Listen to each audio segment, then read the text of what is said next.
Afternoon. Welcome to our brand new podcast, Theologically Different. On this podcast, we're going to endeavor to have a respectful debate amongst people of slightly differing Christian theologies, and we're going to be doing that on issues that matter to the world today. So let me introduce the panel. To my right is Philip Christie, and I'm going to let Philip introduce himself and give his bona fides. Sure, so my name is Philip Christie. I was a 2016 honors graduate from the philosophy department at Austin Peay. I was recognized as, with the distinction of magna cum laude. I served as the president of the philosophy club. I was presenter for the Society of Student Scholars. I presented several papers such as Belief, Doubt, and Inquiry, and on the ontology of moral values and duties, critique of Kant. Outside of some of my academic achievements, I was a volunteer firefighter from 2006 to 2008. I was an emergency medical technician from 2008 to 2013. It was actually my experiences with death, dying, pain, and suffering that kind of led me towards Christianity. I guess that's pretty much it for me. Nick is to my right. I'll let him introduce himself. I'm Nick Marchand. I am a current student at Austin Peay State University, majoring in philosophy with a minor in religious studies. I am a former Army medic, and it is that experience that led me as well to a relationship with God. I guess I'm the probably most liberal as far as theology is concerned of the group. Yep. Definitely. And I've only presented one paper, and that was on the topic of epistemology and sense data theory. Very, very short paper. Wasn't a very good presentation in my opinion. Okay. I thought it was good. And I'm Michael Woywood. Like Nick, I was a medic in the United States Army from 2004 to 2013. I'm a lifelong Christian, cradle Christian is what you'd call me. But for about a decade, I've been a member of the United Methodist Church. And for about 4.5 years, I've been a member here at Fellowship United Methodist in Clarksville. I'm a sometime student at Austin Peay State University, and I've worked here in ministry at Fellowship as in the youth ministry, and most recently as the youth pastor. And I just continue to kind of do many different things. I also write a blog at theunlikelyevangelist.com and give lots of good rants on my Facebook page. That's it for me. All right. So I will be serving as the moderator and host of today's podcast. Now, today what we're going to discuss is issues surrounding immigration and refugees in the United States. Most of our listeners will be aware that the President of the United States has recently signed an executive order barring travel from 7 different predominantly Muslim countries.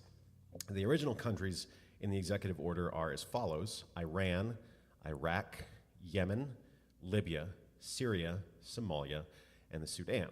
Now, the initial executive order halted the entry of any refugees into the country for 4 months, while making special note that Syrian refugees would be banned indefinitely even after the refugee program was restarted. Special priority would be given to Christians fleeing Muslim-majority countries, while Muslims fleeing those same countries would be turned away. The initial ban included legal residents that were in the country on visas, which led to mass detentions at airports in the U.S. That's a simplistic breakdown of the executive order, which was put into place after the president's first week in office. Now, as of last week, the order was changed after several court challenges to the initial order, and from my understanding, the new order has also been halted by a federal court in Hawaii. Now, the key differences between the most recent order and the old order are still being debated, but I viewed the new order for myself, and most of the changes are just clarifications of the old language. There's an emphasis that this is not a form of religious discrimination. There's guidance on how immigration officials are to handle individual cases. The substantive policy changes of the new order are that Iraq is no longer on the list. Diplomatic visas and green cards are now exempted from the ban, and Syrian refugees are only banned for 120 days rather than indefinitely. Now, the topic for today is not specifically the travel ban or the Muslim ban, as many are calling it. The topic is the Christian response to the issues that the travel ban has raised and the larger issues of immigration and refugees in our country or in any country. I'm going to be asking a series of questions of Philip and Nick, and they're going to discuss each one, both individually and together. So here's my first question, guys. What is the scriptural response, as you see it, to the plight of refugees? Well, I think, and I'm not very good at quoting specific Bible passages, at least not as well as Philip and Michael are, but I think the scriptural response, as much as we want to sometimes go towards Old Testament for things, I think the scriptural response from the perspective of a Christian as in a follower of Christ would be that we are meant to love our neighbor as we love ourselves, which includes our foreign neighbor. Normally I would play devil's advocate at this point, but it's very, very difficult for me, and I think for anybody who considers themselves a Christian, to really, really argue against the fact that we are meant to love everyone in spite of our differences. Philip? So I think I give you the scriptural reference that you definitely would be looking for. In fact, if you go with it, I'll just read the whole thing. Parable of the Good Samaritan. Go for it. All right, so I'm going to be reading from the New International Version. Parable of the Good Samaritan. On one occasion, an expert in the law stood up to test Jesus. "Teacher," he asked, "what must I do to inherit eternal life?" "Well, what is written in the law?" he replied. "How do you read it?" He said, "Love the Lord your God with all your heart, with all your soul, with all your strength, and with all your mind, and love your neighbor as yourself." "You have answered correctly," Jesus replied. "Do this and you will live."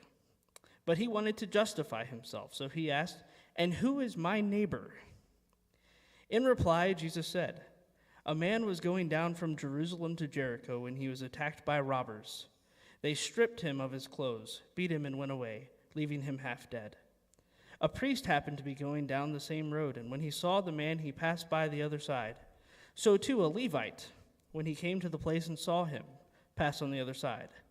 But a Samaritan, as he traveled, came where the man was, and when he saw him, he took pity on him. He went to him and bandaged his wound, pouring on oil and wine. Then he put the man on his own donkey, brought him to the inn, and took care of him. The next day he took out 2 denarii and gave them to the innkeeper. 'Look after him,' he said, 'and when I return, I will reimburse you for any extra expense you may have.' Which of these 3 do you think was a neighbor to the man who fell into the hands of the robber?" The expert in the law replied, "The one who had mercy on him."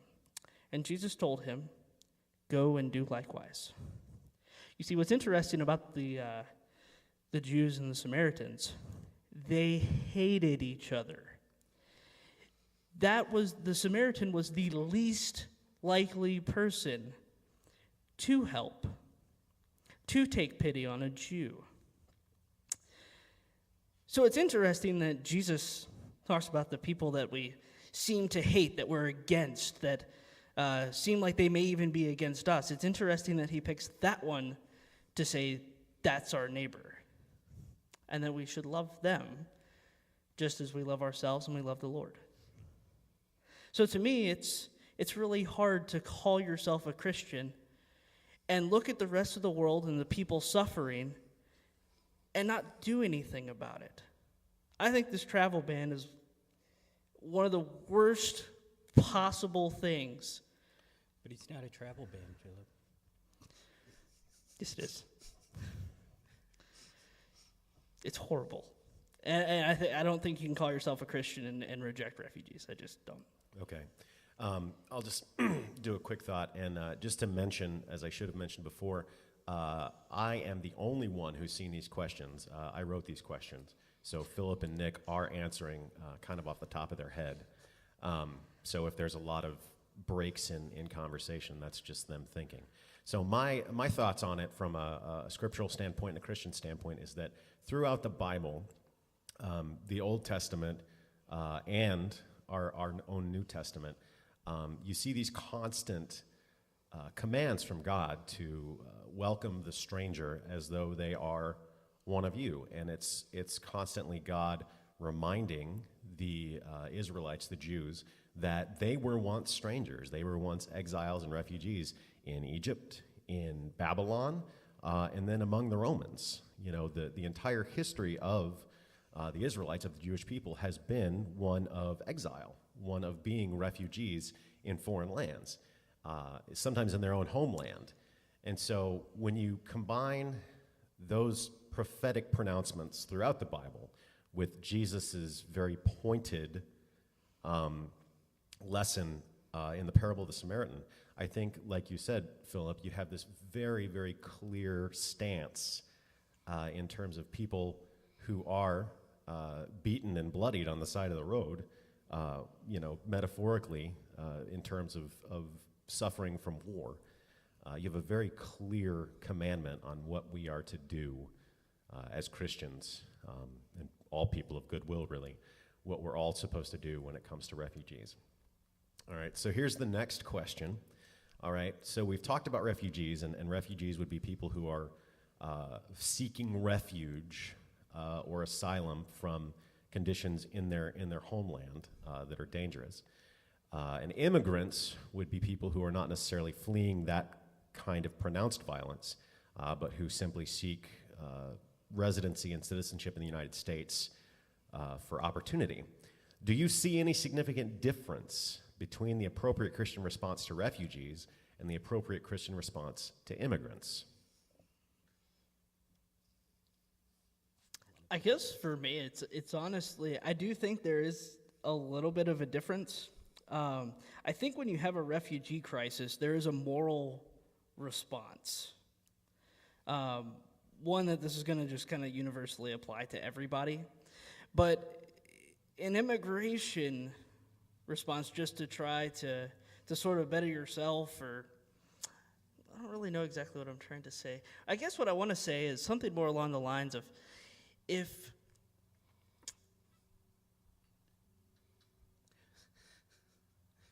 I'm glad we can edit these things. Do you mind if I jump in? No, sorry. I'm more than happy to wear the devil's advocate hat on this one. I'm very want to do very often. Immigration is a very, very different thing from seeking asylum. Immigrants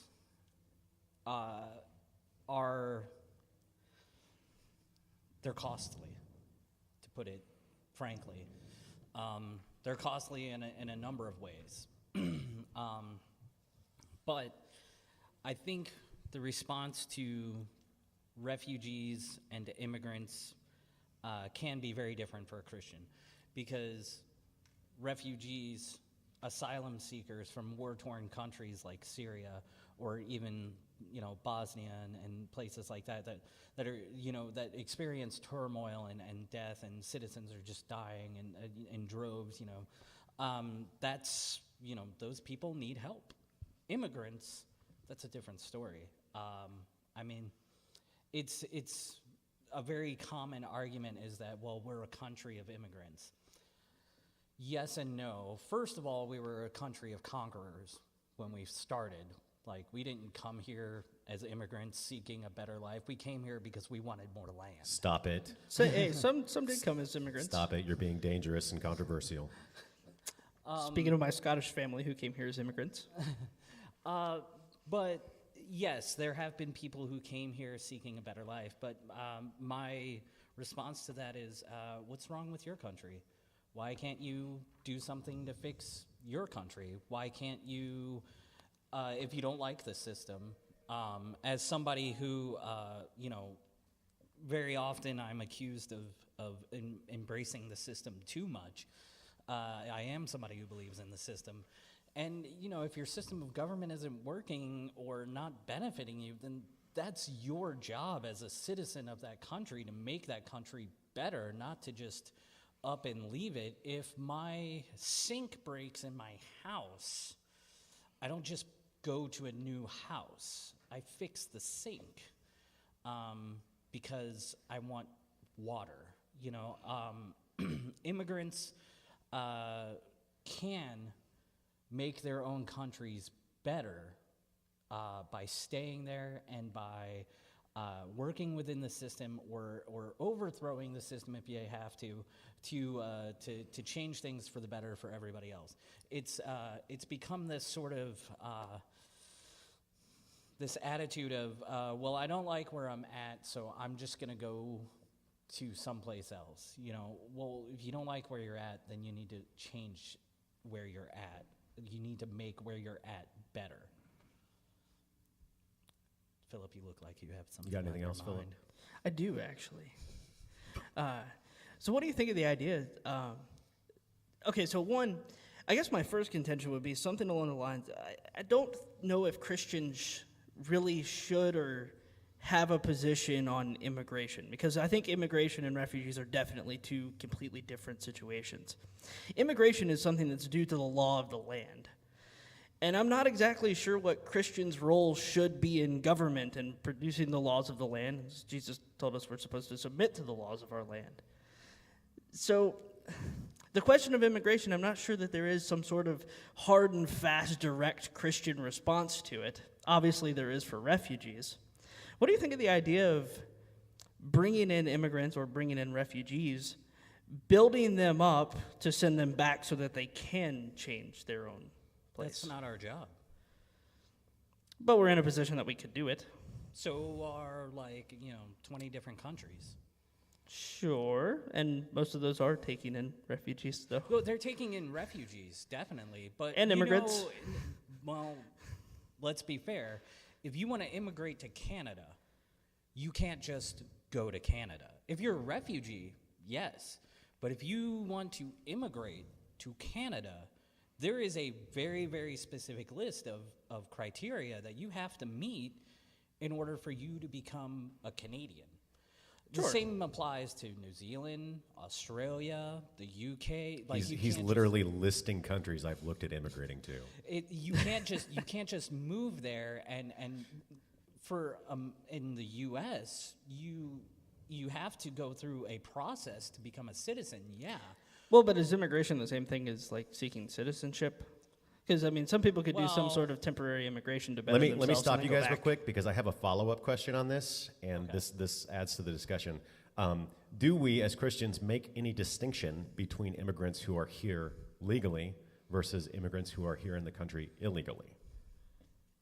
Continue. As Christians, I don't think there's much of a stance that we can take on it, but we take it from the law of the land itself. There's definitely a difference when we talk about the law. Those here illegally, obviously, are by definition here illegally. The ones here legally are here legally. I just don't think that there's necessarily a Christian response to it. It's the law of the land that we live.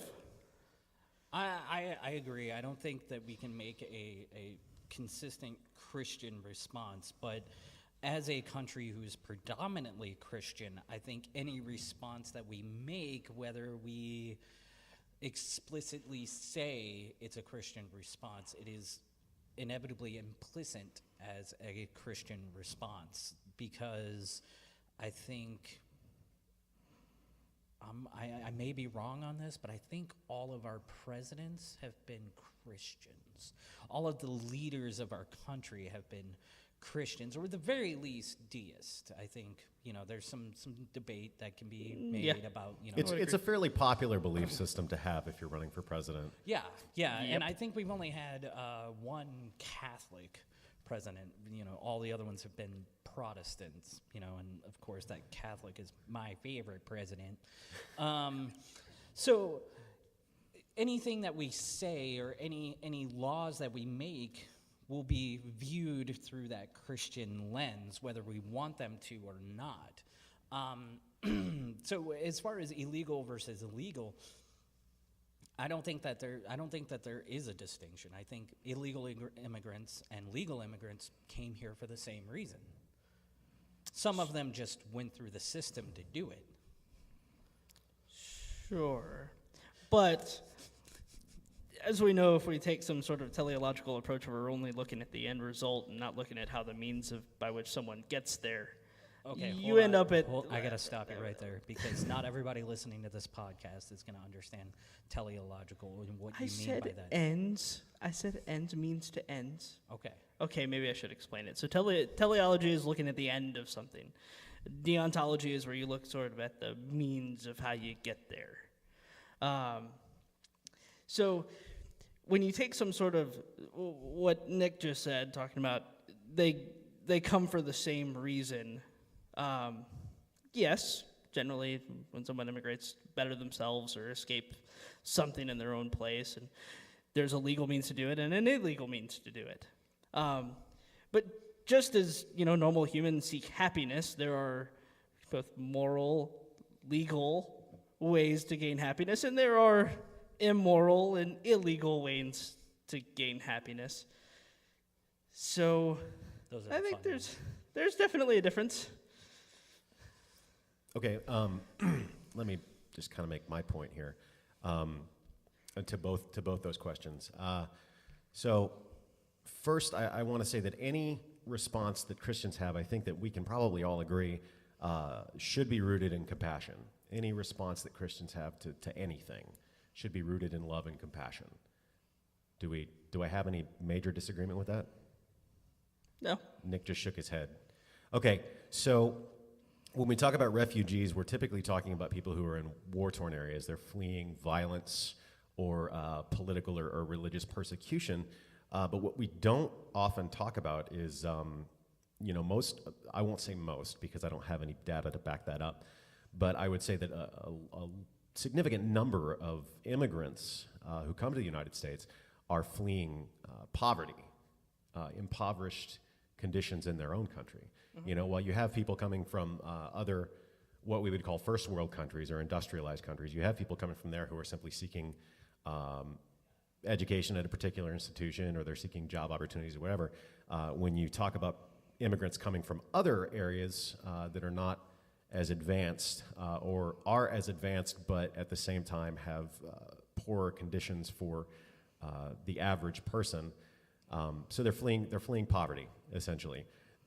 I would say that as a Christian, as me in particular, I don't make the distinction fleeing violence, fleeing persecution versus fleeing poverty, because poverty, seeking refuge from poverty to me is just as important as seeking refuge from war, violence. And I'm not talking about American poverty, because I'd say all of us here on this stage have probably lived below the American poverty line. Yeah, I'm currently I've below the American been poverty there. line, but I have electricity and food. Exactly. So and a car. And a house. And we're a car already and everything else. light years ahead of someone who's living in poverty, even just a couple hundred miles south of our border in Mexico, or in less developed Central American nations, or African nations, or even in Eastern Europe. Let's not make this. Let's not make Europe exempt. There are places in Europe where you're living in the same kind of poverty. And so, to me, my response as a Christian, and this is for immigrants who are here legally or illegally, is, what are they here for? I would venture to say, and again, I don't have data to back this up, I would venture to say that most immigrants that are here in the country illegally are here for a pretty damn good reason. And most of the time, it's going to be that kind of poverty. He said, "Damn." I'm sorry. Yeah, I used an inappropriate, a PG word. This is a Christian podcast. Oh no! We'll be meeting next time without Michael, as he'll get Yes, they will. he'll be struck by lightning as we leave today. So that would be my personal theology. There would be that we need to look at, if we're formulating a Christian response to immigrants versus refugees, that we need to look at with a compassionate lens. We always need to look at this with a compassionate lens. So in sort of response to that, what exactly are you defining as poverty? Because if it's somebody who's not able to get food, shelter, that's obviously a humanitarian crisis, and they're a refugee in that sense. But if somebody is able to get food, they just simply live without electricity, I think all of us have been to countries and lived in places where we didn't have electricity or air conditioning or anything like that. But I know in my time in Ghana, I lived in northern Ghana. I lived in a village that did not have electricity, and the people that I was around, that entire area, though we didn't have electricity or anything, it was not impoverished. There, of course, were poor people who did struggle to get food and things of that nature, but the priorities are different. It's a material poverty in relation to Americans, but they have. I would say that we're the ones who are relationally impoverished compared to them. Okay. I think, and probably I have I acknowledge my own privilege when it comes to, my view of poverty. But I would definitely say that any kind of food insecurity, or a lack of access to clean drinking water, or even shelter from extremes of temperature. Because I can tell you, having lived in Iraq for 2 years, not consecutively, but 2 years total, I can say that it gets to be 130, 140 degrees, and if you're in a house without air conditioning, they've learned to live with that because they have to. But I wouldn't say that's the healthiest thing in the world to be exposed to that level of heat without some way to cool the house, especially for children and elderly. That's I guess what I was kind of coming back to was where you were saying that there wasn't really a difference between an immigrant leaving for some sort of humanitarian reason versus just out of poverty. I was saying that poverty is one of those concepts that it's a little fuzzy. Yeah. Because as soon as I would define impoverished as not being, I don't consider myself impoverished, even though I technically live below the poverty line and according to U.S. standards. But I have shelter, food, and a car, and everything else. So I don't consider myself impoverished whatsoever. I would consider someone impoverished who's not able to get their basic needs. Okay. But in that case, I think that is a humanitarian crisis, and it's not necessarily an immigrant at that point. It's somebody who's legitimately a refugee trying to survive. So from a theological standpoint, you're agreeing that we can kind of redefine who's a refugee, even if the government doesn't necessarily define that person as a refugee. We can say that if there's a humanitarian issue in terms of their poverty, that we could say, even if the government says, well, that's not a good enough reason to seek refugee status, we as Christians say, that is for us. Yeah, I think that's fine, actually. Can I take the extreme counter view? Oh, Lord. Okay, go ahead. No. Well, I'm going to. We don't want to hear opposing views here. Would you say that the people who were alive during the Dust Bowl experienced poverty and extreme conditions? Yes. Yeah. Did they survive? Some of them did. Did the Midwest of America? A fair number of them starved or died of. But did the Midwest of America survive? It's still there. It is still there, and there are still people. Did the heart of farmland survive? Did the people learn to adapt? Did the people eventually get back to farming crops and to providing for their families and to making their lives better? I love how willing you are to sound like a heartless bastard just to make a counterpoint. So it's totally fine and just sitting here watching people suffer and have total hardships that you can fix rather easily, but just to let them fix themselves. The point I'm trying to make is that they can fix them too. Yeah, except when they can't. Social Darwinism is not a philosophy I'm ever going to get behind. But people can improve their own lives, and I would, so long as they have the means to. I would make they do have the means to. So you'll have to forgive me. I'm not actually too up on the Dust Bowl issue, but did they have access to water without outside help? Well, okay, so we can put aside. Would they have all died without outside help, considering not A lot of any them access didn't to? have outside help. Is the thing is a lot of them had to endure, and a lot of them had to learn new ways to do things. And let me use an example that more people are familiar with, and especially considering, since everybody was Irish yesterday. Let's talk about the Irish potato. Except for the famine. Scots. We're still Scottish. Yeah, the Scotsmen are still Scottish. That's ironic since I'm wearing a kilt today. Right. So, the Irish potato famine. Do we still have Irish people? Is Ireland still there? Are people surviving in Ireland, or are they thriving now? Did they make it through the Irish potato famine? They did. With millions dying, yes. Yeah, I was But gonna they, say, but they did. With They- millions they and millions dying, survived. yes, they But do we have, is there an acceptable rate of starvation before? yes. No. Make one more point, and then we need to move on for time reasons. The true heart of me wants to say that the acceptable rate of starvation is no, but for the point of me playing devil's advocate, I'll make another point, and then I'll leave it. Okay, so the point is that the focus of religion, the point of religion is to improve yourself, right? It's to make you a better version of you, right? That's an entirely different podcast. I would debate Heretic. that. I would debate that entire premise. Well, Heresy. been accused of worse by better. No, Actually, so Nick and I have actually been charged and convicted of heresy in churches.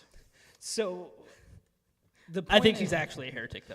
The point of religion is to make you a better version of you through whatever means. And for the Christian, it's through loving God and loving others and blah, blah, blah, blah, blah, blah.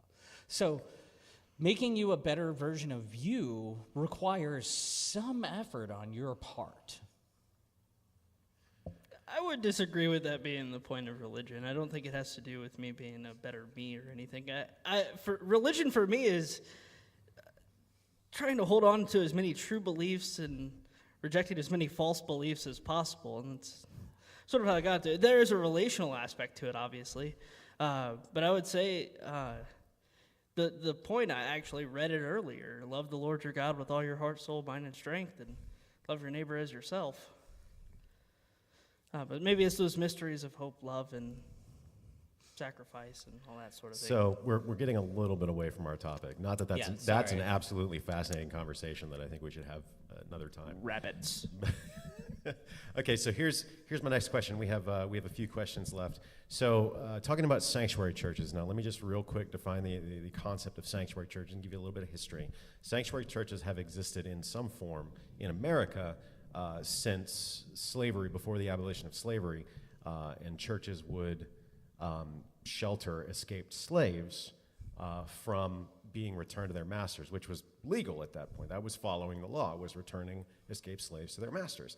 And so now, because under this administration already, we've seen an increasingly militant enforcement of immigration laws by Immigration and Customs. I mean, we've seen evidence of large-scale raids in cities, and even people who are not immigrants being rounded up, being profiled, essentially. Yeah, they've marched into courtrooms and taken people Yes, out. yes. So we can agree that there's been increased enforcement and militant enforcement in some cases. So our sanctuary church is an appropriate Christian response to this kind of enforcement. And the larger question here is there justification for churches to defy the law in favor of a scriptural interpretation of our own morality?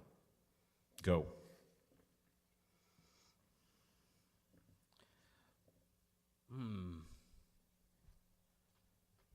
Can you repeat the question one more time? Okay. The official question. All right, so I actually have it written down as, here's the question, here's the larger question. So the specific question is, are sanctuary churches an appropriate Christian response to increased and increasingly militant enforcement by Immigration and Customs? And then the larger question is there justification for churches to defy the law in favor of our theological or scriptural interpretation? I think if you're going to make the argument one way, you have to make the argument the other way. Okay, so I think if you're going to make the argument for churches being able to take in refugees or immigrants, house them, take care of them, and protect them from the government, then I think the counter argument is equally valid at that point, that a church who is on the other extreme that says no to immigrants and no to refugees and, get out of my land and all that stuff, then it's perfectly okay for them to march and to round up immigrants or to go to places where immigrants are known to meet and things like that and just say, well, here they are, ICE, come and get them. So and we're going to help you out. You're kind of making a slippery slope argument there is what you're... Oh, yeah. Okay. It's definitely a slippery slope, but it's an argument that's been made, is what I'm getting at. It's an argument that's been made that if you're going to allow sanctuary churches, then you have to allow the counter. So I think sanctuary churches are an appropriate response, and I think that we should hold to the higher standard, that we should be loving our neighbors as ourselves, and that we should be taking in these people, but we need to be prepared to answer to the law under which we live. Okay. All right. That was kind of, that's my viewpoint as well, is that, with that moral responsibility comes also the legal consequence that Exactly. if we take in illegal immigrants, then we have to be prepared to be raided. That is by correct. Immigrations and Customs. But what I think I think that's almost important. That should be the point of the whole thing, is because when you've got, there's so much talky about religious freedom, and it seems like religious freedom is really a really big deal when we're talking about discriminating against gay people or keeping trans people out of bathrooms. Religious freedom is huge, but I think that we need to challenge that view of religious freedom on issues like this, where we're like, okay, if we're really free, if we're free to disobey the law, which, I think you're talking about disobeying civil rights statutes when you're discriminating against LGBT persons. So you're breaking that law and saying that you should be able to break that law because of religious freedom. Well, then we should be able to break immigration laws because of religious freedom. Now, I do not anticipate that argument holding up, especially under this administration. But I really will enjoy watching how that argument plays out in the public space. And personally, if I was pastoring a church, I would be jumping on board. I would say, hey, let's do this. I'd be lobbying my elders, every chance I got, and saying, let's do this. So this isn't just something where I'm like, hey, everybody else do this because I want to be entertained by this debate. I'm saying this is something that I want to be a part of, and I've spoken to pastors, and my pastor in particular, who said, this is something that we should consider being a part of if this kind of behavior continues. Absolutely. And I'll take off the devil's advocate hat here for a second, because I think it's a moral obligation for the church to offer protection in all forms. Whether we agree with somebody's lifestyle or not, we have an obligation to keep the doors of God's house open to anybody who wants to come. Even if you're gay or LGBT? Yes. I think it's open to anybody who's experiencing any kind of distress in their life, which we all are. Even the wealthy 1% experience distress in their life. I can't conceive of a church or understand a church that would turn its back on a junkie or a battered wife or an LGBTQ person who's experiencing harassment. I can't understand a church who's willing to turn their back on all those kinds of people. And I especially can't understand a church turning its back on people who need safety. Because above all other things, the church, the house of God, should be a safe haven for anybody. Whether you're Christian or not, you belong here. Absolutely. Okay. So I'm going to skip the next question that I've got written down because we've kind of it's a safety versus morality question, and I think we've kind of answered that. So here's one that pertains specifically to refugees and kind of the refugee order, the travel ban. Do we? It's not a travel ban. Have no, it's not a Muslim ban. It's definitely a travel ban. It's not a Muslim ban, according to apologists for the Muslim ban. Do we have a greater responsibility as Christians? Do we have a greater responsibility to the Christian refugees than we do to the Muslim refugees? No. Absolutely. Well, absolutely we do. Sorry, I got to put my devil's advocate hat Okay. on. Dude, I want I to punch you like Right? every time you say something like that. I know you're putting on the devil's advocate hat. I still want to hit you in the head. You guys asked me to do this. That's not my fault. Like, you guys were like, well, you're probably the best to do it, so go ahead. So I was like, all right, fine. To be clear, I'm not actually going to hit Nick. I think we do have a higher responsibility to refugees from Christian countries because they're already followers of Christ. They already have embraced God in our way, and they share the same moral values that we do. I don't know that a Muslim shares the same moral values that I do, but I know a Christian does because we've read the same book. Oh God, I'm about to go into PG-13 mode here. You're my best friend, and I know you're just doing the thing where you argue, but gosh, that is a hard argument to hear.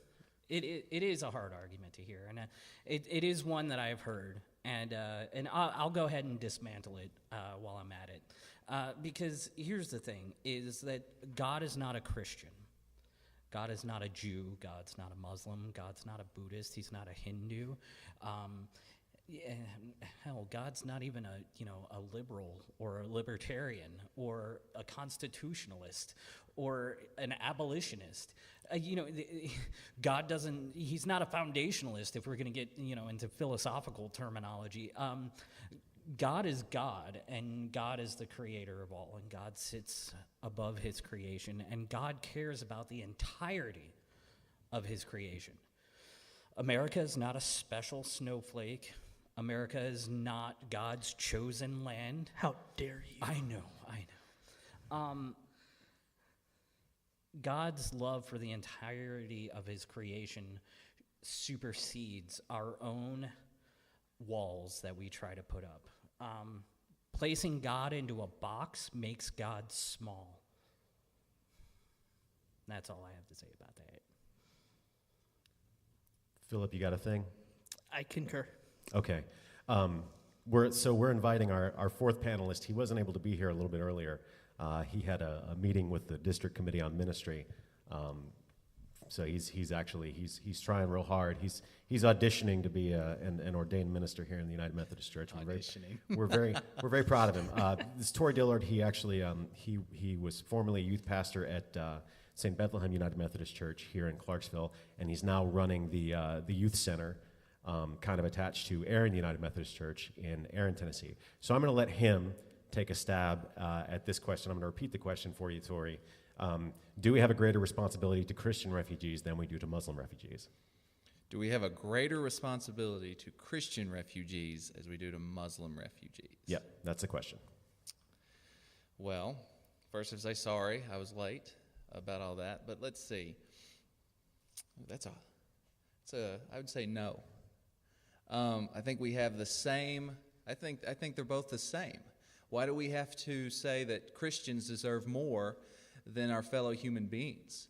William Sloane Coffin said that diversity may be both the hardest thing to live with and the most dangerous thing to live without. As a Christian myself, I don't consider myself higher than any other religion. We're all human beings in this world. And for us to say, okay, well, you're Christian, so you can come in, that's okay. But, you're Muslim, or you're Hindu, or you're Buddhist, no, you can't. That's not America to me. That's not the values in which my family members fought for.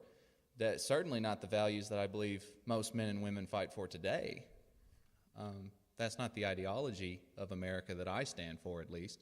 So no, Christians do not deserve more than the Christian refugees do not deserve more than Muslim refugees. I believe they should both be the same. And I would just add that I think we should be taking refugees on the basis of the immediate need, no matter what religion they are or what their beliefs are. If they're, we just need to be going based on the needs of at the time.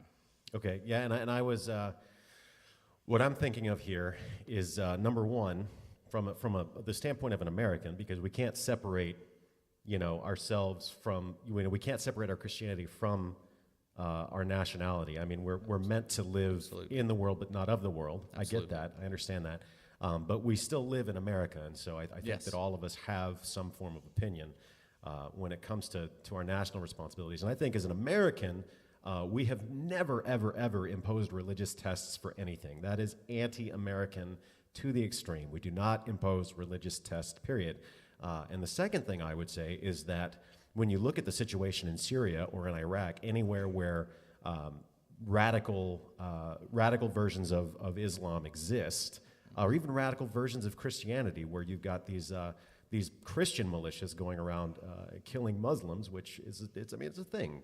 This exists in some countries, not many, but it exists in some countries, and so people fleeing violence or persecution are fleeing violence or persecution. It doesn't matter. Like the Muslims in Syria who are not joining ISIS, they are persecuted as much as the Christians in Syria. Because to ISIS, there's no distinction between the Muslim and the Christian. There's just people who are sympathetic or part of ISIS and people who are not. So that's from an American political standpoint. But then from the Christian standpoint, I'm thinking back to the parable of the Samaritan, which Philip read for us at the beginning of the podcast. Samaritans and Jews they were theologically different to the extreme. See how I slipped that in there, guys? To the extreme, they both followed this idea of the God of Abraham, Isaac, and Jacob, but they were very adversarial in their view of that God and traditions and rituals. They were heretics to each other, and so Like Nick. Yes, yeah, like Philip and Nick. Thank God, Not Philip. Tori and I have not been tried and convicted. Not yet. Not yet. It's coming. So, if Jesus could point to this Samaritan, this heretic, this adversary, this theological adversary, and he could say, this guy was the neighbor, this is the neighbor, then I think we absolutely have the same responsibility, the same command to look at the Muslim and say, that is our neighbor. So we're on a time hack here. Not really. It's an artificial time hack. But I certainly understand the kind of stigma of, okay, we've got to at least make sure people are safe. And so I don't, when I said my earlier statement, I do also agree with their way of thinking. I understand what they're going through. Well, their fears and of course, there's a lot of anxiety because, unfortunately, the greatest terrorist attack in our history, September 11th, 2001, was perpetrated by people following the Muslim religion. All right, that's not up for debate. These were folks who claim the religion of Islam. A version of it. Exactly. They're claiming Islam as their religion, and they're doing it in kind of this war that they've been waging against the West. And we also, in America, we are an overwhelming, I won't say we're a Christian nation, but we are a nation that is overwhelmingly Christian in our population, at least some version of Christianity, as Nick said. And so, of course, 5-point Calvinism or get out. Of course we're going to... Of course, we're going to be more sympathetic to people who believe like us. We're going to be more sympathetic because we can imagine government forces or rebel forces raiding our churches and telling us that we can't worship like that. But when we conjure up an image of those same forces raiding mosques where the rituals are completely different, it's not going to produce the same emotional effect. So I get it. I don't agree with it. I think it's a profound lack of empathy, but I don't think it comes from a place of evil. I Yeah. think it just comes from a lack of understanding and a lack of, we need to grow in our faith. If that's how we feel, we need to grow in our faith to the point that we can include the other as part of our who we love and who we serve. Yeah, I certainly don't agree with the fears and anxieties, but I understand the fears and Yeah. anxieties, and they all have value in what people have. So Yeah. So I don't think given that we're talking about the refugee crisis, this would not be a complete discussion, and you may have this later on, I don't know, but it would not be a complete discussion if we didn't get the main argument that circulates on Facebook against the refugees. If you use Skittles. Oh God, you're going to use the Skittles Skittles. metaphor. Of course it's Skittles. not Skittles. It is the Skittles. So if you have 100 Skittles and like 3 are poisonous and it's all in the bucket, would you eat the Skittles? Yes. Are the as the counter argument goes, are the Skittles human beings fleeing violence? Absolutely. I would take a giant handful of those Skittles and I would shove them in my mouth because you know what? I'm gonna if I'm saving even 90. If I'm saving, it's like the Sodom and Gomorrah story.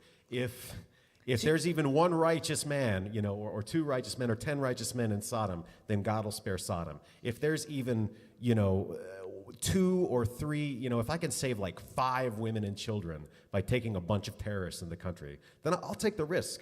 I'll take the hit, and that's obviously that's going to be like a huge, that's a good up for debate, safety versus morality. Would you give the Skittles to your friends and family, where it's not just you? Oh man, that's a larger conversation about do I have the right? Is it moral for me to take my own personal morality and impose it on the rest of the country? Because that's. So I used to give the same. Same counter argument to the Skittle thing. Is they're human people that were watching, suffering, so on and so forth. But the counter is that it's not just you. You're not the one taking all of the risk. You're putting the risk towards everyone else as well. But I think there has to be a real danger. Like there has to be a documented real danger, as opposed to an artificial, invented hyperbole of a danger. Like statistically speaking, and this is all over the place, you're more likely to get killed by like car accidents and prescription drug overdoses and white supremacists, many times over, you're more likely to be killed by them than you are to be killed by a Muslim terrorist who somehow slipped the 24 to 36 month vetting process that we have. If they slip through, then that's terrible, that's awful. But they slipped through. So did hundreds and thousands of women and children, and let's not just keep it to them. Men, women, and children, people, who were fleeing almost certain death in their homeland. I think it's an acceptable risk to take, and it's again, there's no factual or statistical basis for keeping people out because the danger is negligible. See, so I'm one that I don't want to let my life be ruled by fear. And taking the statistics, I can't remember the exact number. I know it's like since 9/11, we've taken in 780 some odd thousand refugees. Well, of those, there have only been 3 that have been arrested for terrorism. 2 of those were arrested in Iraq. Yep. They weren't even here. They joined a radical group in Iraq. The one that was here was arrested on domestic terrorism. But you're talking 1 in 786,000. And I don't, like I said, I don't know if that's the exact number, but I know it's somewhere around there. Mm-hmm. But I would say most people that I hear that the Skittle argument from, they love their guns. I love my guns too, don't get me wrong. But the thing is, you can use the exact same sort of argument when you're talking about gun legislation, if we should be able to allow people to purchase guns. You can't let the fear rule you.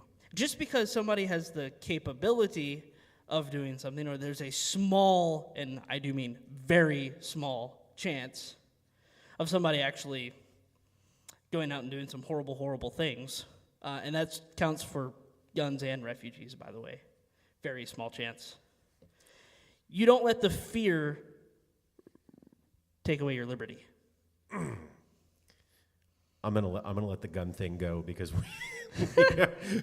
but that's probably the subject. Time for that. That's probably the subject of another podcast. Different podcast. So anyway, I think I'm going to skip my final question because I think we've said just about everything that we need to say in terms of immigration and refugees. Does anybody have one final thought that they can say in 60 seconds or less? I know since I came in here last, I do want to say something that, I've done a lot of research and a lot of papers on the Dalai Lama.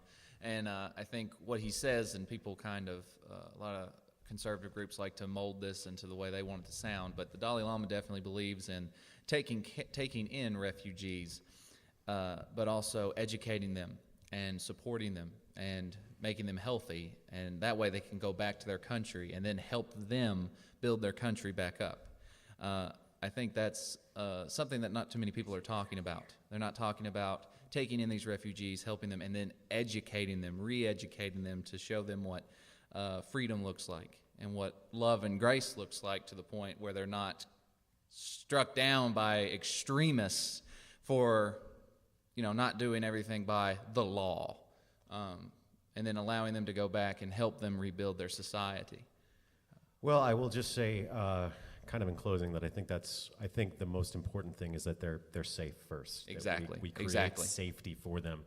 We can talk about reforming those societies after Exactly. we've eliminated the issue. I think it's easy for the Dalai Lama to feel that way because the Dalai Lama is a refugee. Yep. Well, as Bon Jovi said, you don't have to live like a refugee. But that's Tom Petty. Oh my God! I can't believe I did that. That is Tom Petty. You're Edit right. that out. Edit that out. Edit We're not editing that out. Okay. So So just let me say something real quick, because I know I took the devil's advocate role a lot on this, but I just wanted to set forth the idea that for Christians to be in denial of the loving nature of Christ and what it means to follow Christ is a type of cognitive dissonance that I haven't seen for a very long time, probably since my own cognitive dissonance of being a pacifist in a war zone. But I think in order to have that kind of outlook, and I'll say this, and I might get some heat for it. I don't know how many people are going to listen to this, but I think there's something sociopathic. The three people? Three Philip says people. 3 people are going to listen to this. our wives. Yeah, exactly.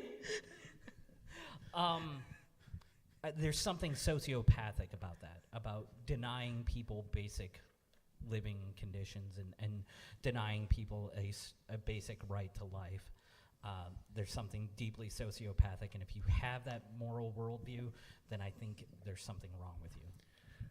Well, guys, we could talk about this all afternoon, and I know this because we actually have talked about this all afternoon on some occasions. But I'm going to go ahead and close this out. So everybody who did listen, even if it's just the people that are married to us, thank you for listening to our very first podcast. We have created a Facebook page, and when I say created the Facebook page, I mean I just created it and added the other 3 guys as page editors. It has the new page smell, so it's still very much a work in progress. But it is there, theologically different. Look for us on Facebook. Give us a like.